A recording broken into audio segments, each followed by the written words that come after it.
body spray Club D New Intense. Ni guys, korang wajib dapatkan sebelum raya. Yang ini akan buatkan bau badan korang wangi. Ketiak pun boleh pakai. Yang ni bukan hanya nak pakai dekat ketiak sebenarnya.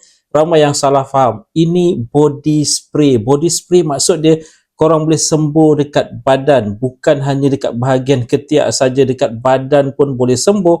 Dan ini adalah Club D New Intense. Bagi korang yang tak tahu, Club D New Intense tu apa bendanya? Club D New Intense tu adalah perfume yang memang sangat-sangat hype, terutama sekali untuk lelaki.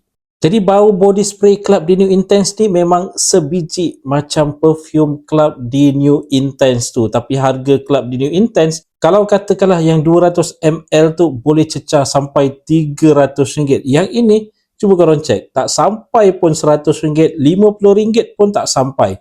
Malah lebih bawah daripada tu. Korang boleh tengok tu, 200 ml saiz dia. Yang ni aku dah pakai hampir 2 bulan sebenarnya, masih lagi belum habis. Dan ini mudah nak bawa ke mana-mana, balik kampung pun korang boleh bawa satu, tak perlu bawa perfume pun tak apa. Habis mandi, terus pakai body spray daripada Club D New Intense ni. Ni aku sembuh dekat tangan dulu.